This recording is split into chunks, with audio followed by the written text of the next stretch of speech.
I wanted to talk about the all or nothing kind of mindset. So when we think about something that we want to start doing, okay, we have this thing in our mind that tells us it's all, like it's always, you know, healthy eating, or it's always exercise, we're always committed to this thing, or we're not. So I want to try and move that thought around and see what happens. So if we're thinking about exercise and we think to ourselves, okay, we have to work out 7 days a week or 5 days a week or every other day or whatever it is in order for it to matter, it's totally not true. If you start out with the energy that you have and you use that energy to exercise a little bit, 10 minutes, 15 minutes, you'll get more energy.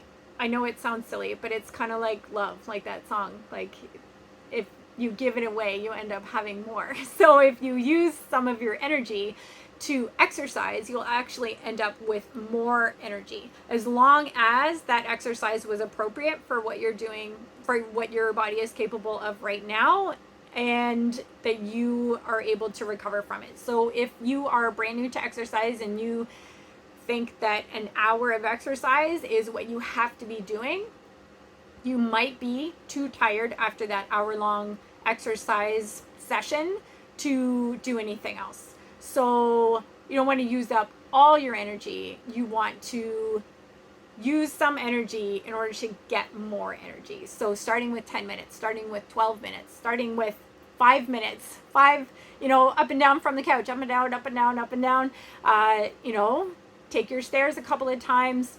That will give you more energy rather than a big, long, hard session of exercise that is going to deplete you and make you feel more tired. So it's not all or nothing with exercise. It's not all or nothing with food. So if you think to yourself that if you're going to be eating healthier, okay, whatever that means in your mind, that you have to do it all the time, breakfast, lunch, dinner, snacks, no breaks, no anything like that, that is not going to be sustainable. It's going to be exhausting, firstly, especially if you're new to eating that way. All right, so all you need to do is start with one meal a day. If you are used to microwave dinners every single day, maybe don't start with dinner. Start with breakfast and find something that works for you. Maybe you find it in a blog, maybe you find it online somewhere, or your friend tells you, hey, I eat this thing for breakfast every day and it's good for me, I like it. Maybe that's the thing you start with. So it doesn't have to be breakfast, lunch, dinner, all snacks every single day, or it's going to be too much. Okay, so start small, and then the more you make that into something that becomes easy for you, and you make the connection between foods that are making you feel good and giving you more energy, then those are the foods that you're going to gravitate to more. I want to talk about how this all or nothing can work with pelvic floor issues. So if you have diastasis, or you've got prolapse or leaking, or whatever your pelvic floor issue is,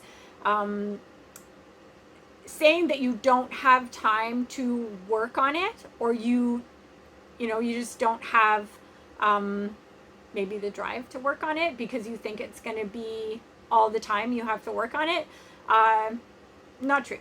So if you have poor posture, maybe that's the thing you're going to work on. So you don't have to take 30 minutes to work on your posture every day.